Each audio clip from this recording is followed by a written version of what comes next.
Science-Based Psychology on my YouTube channel.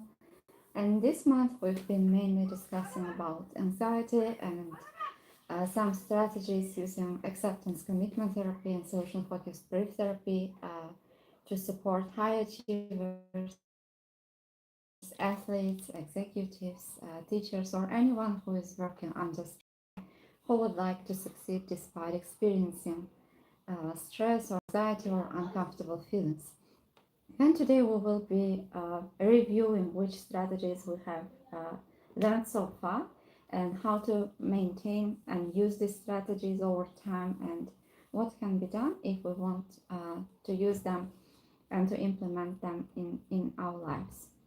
So mainly we were discussing that anytime when you are experiencing anxiety is not an enemy, it's an evidence that you care about your studies, your sport, your students, people around you, about connection, your work and relationships. And the goal is never to completely delete or eliminate anxiety because it's a part of being human.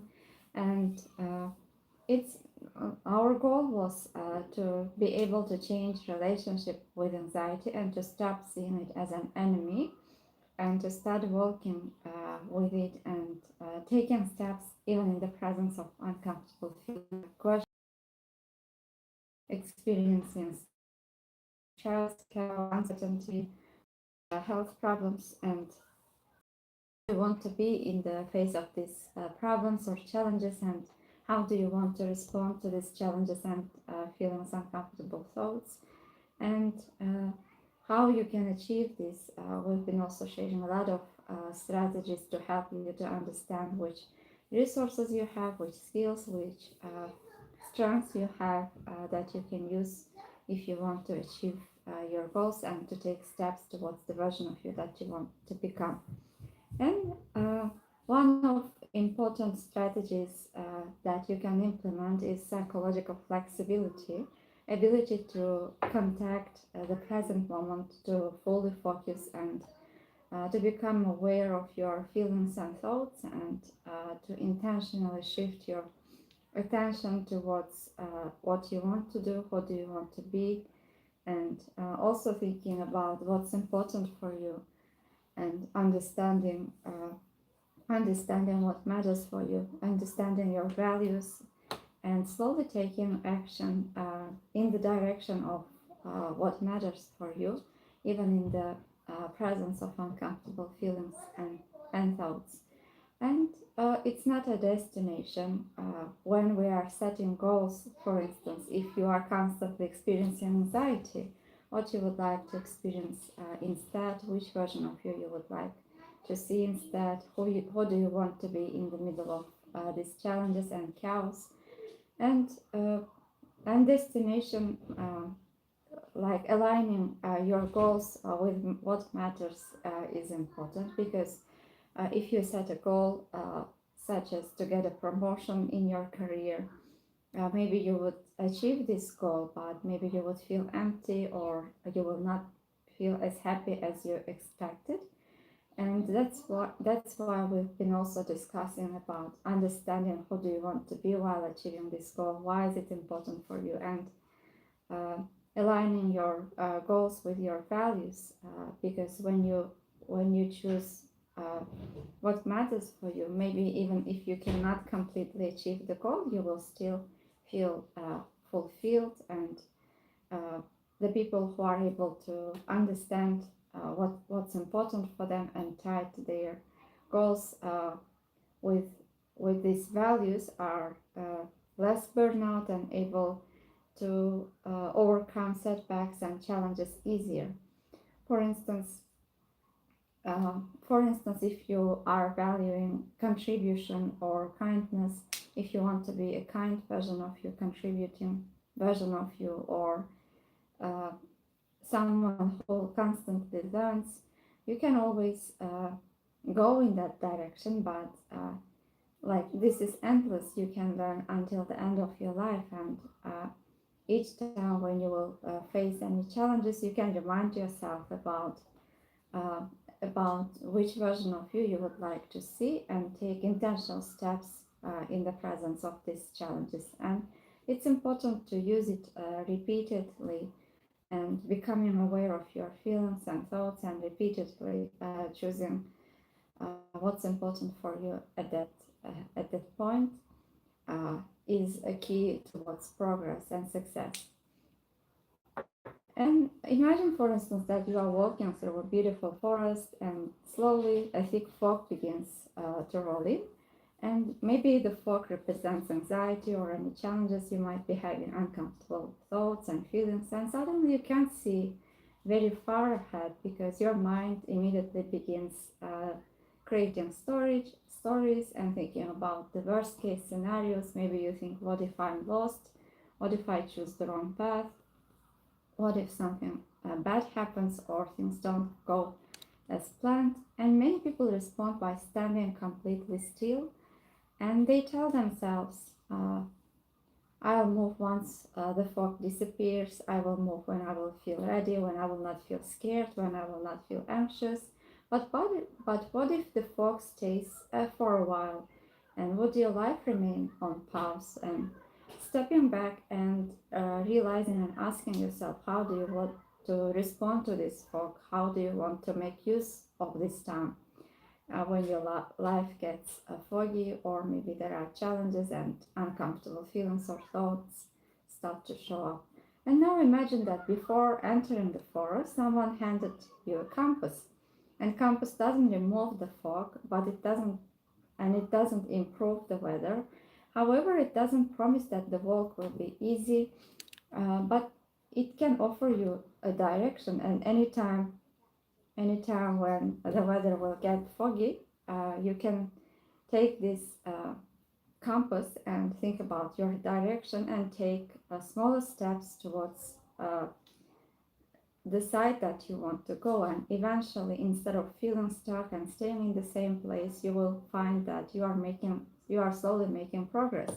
And when anxiety starts telling you, wait until you feel certain, wait until you feel good, your compass quietly asks which direction matters most. And notice that you don't need perfect visibility to take one careful step. You only need enough direction for the next one.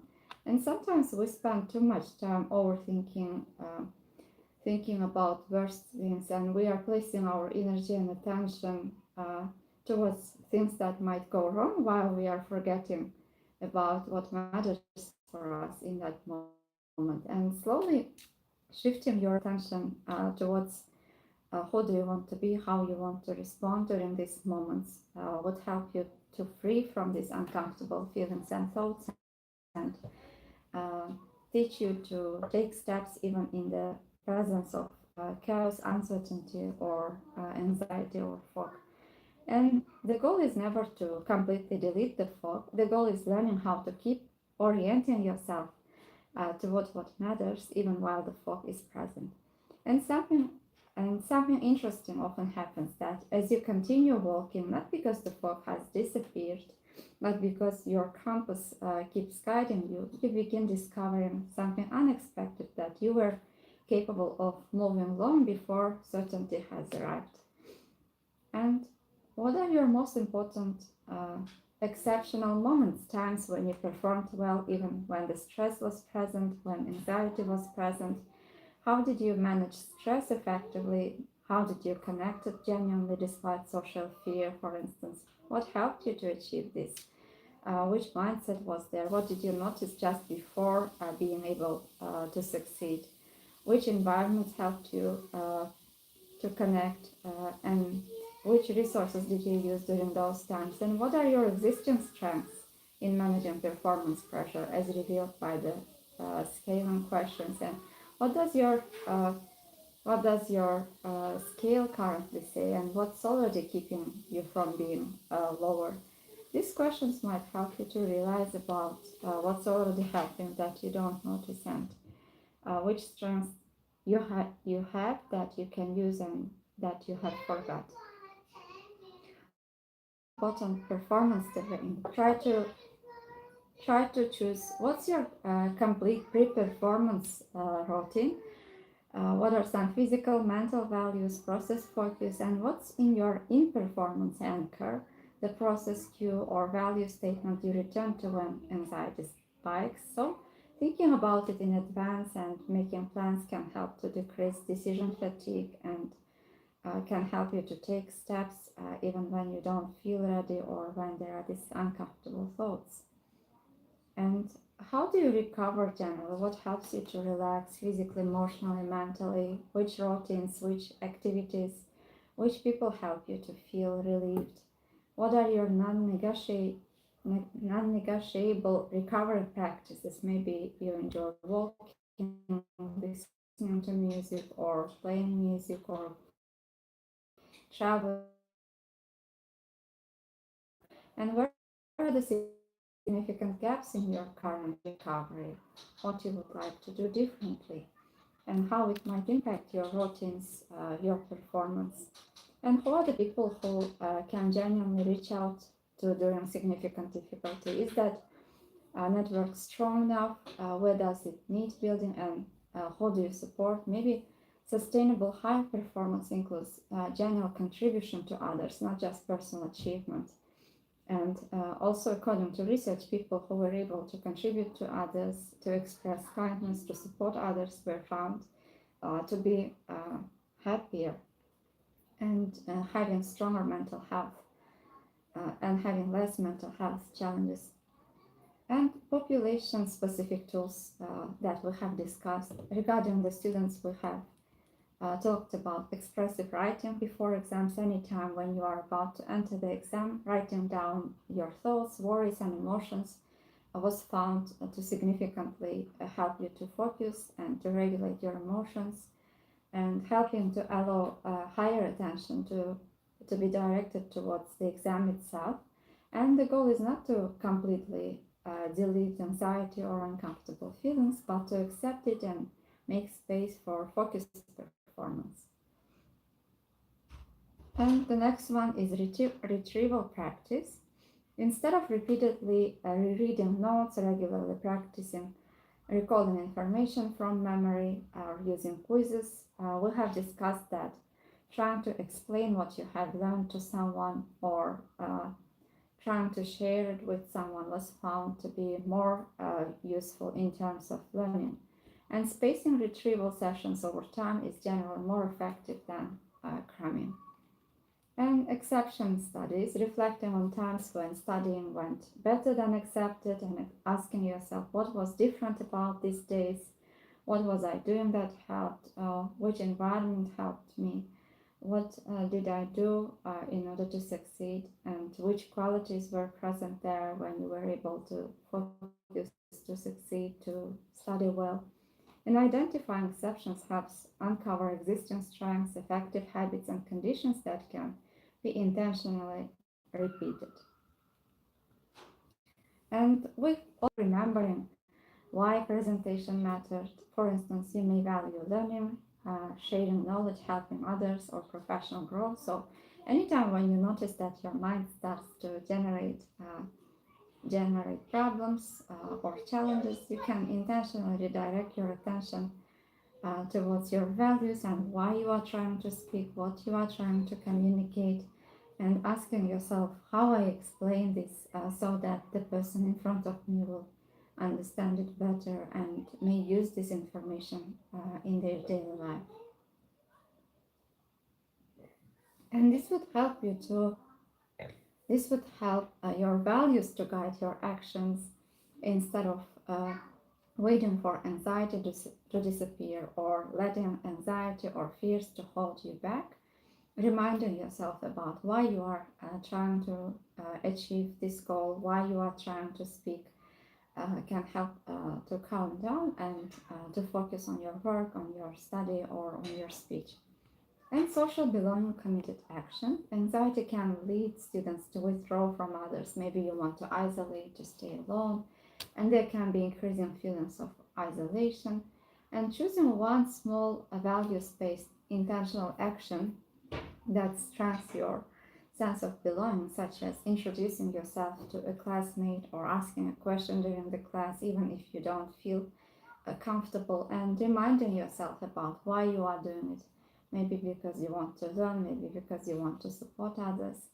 And gradually exposing yourself to situations that might cause anxiety can help you to build meaningful connections over time, and also remembering about your hobbies, about your fields of interest, and choosing these routines would help to focus better, and this behavior would be automatized, and as you are starting to do any activity or habit before your performance, this would help your brain to focus better, to decrease anxiety, and these familiar patterns, familiar behaviors, according to research, were found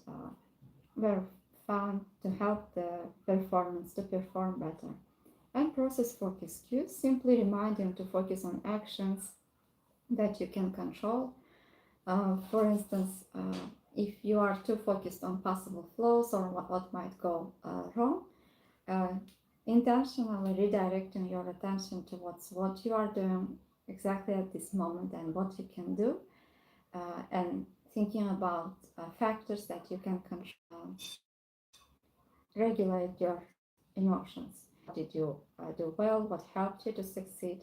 And also thinking about what could be done differently and how you can improve your performance in the future are some other strategies that we have discussed.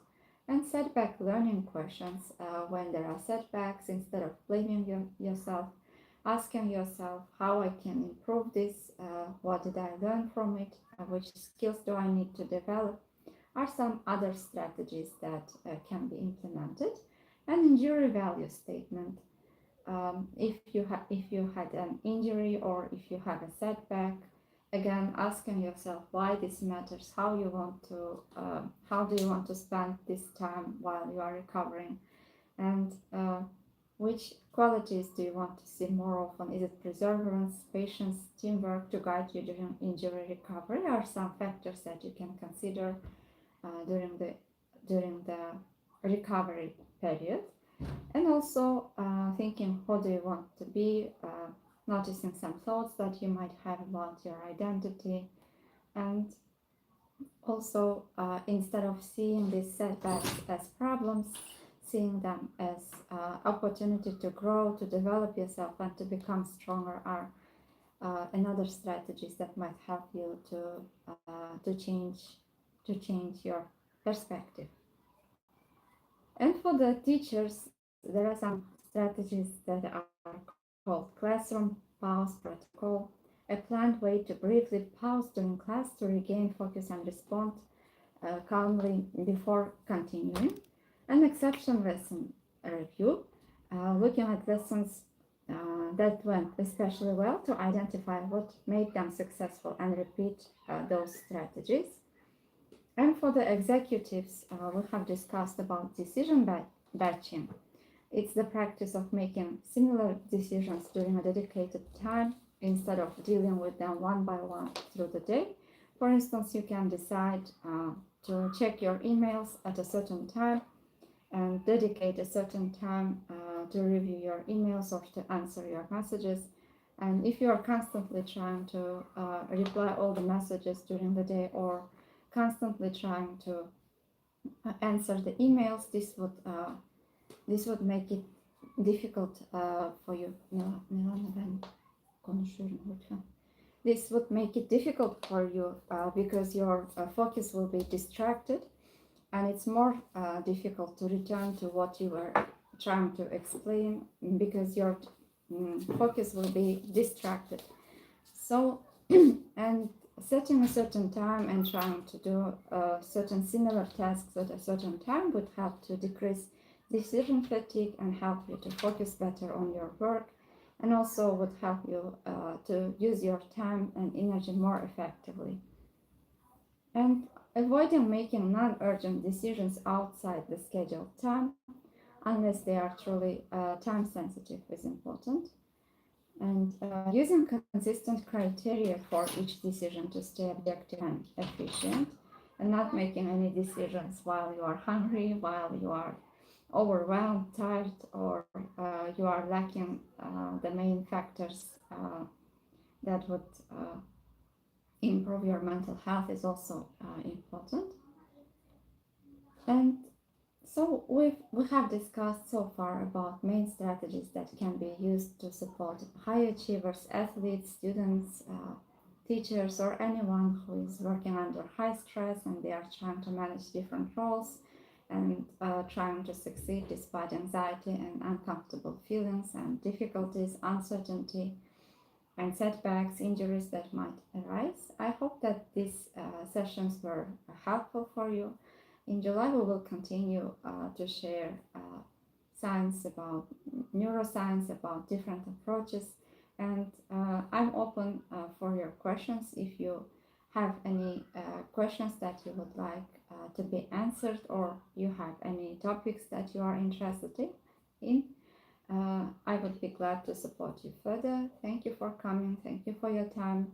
See you in the next videos again, and take good care of yourself. And don't forget to subscribe and turn on your notifications if you don't want to miss the next videos.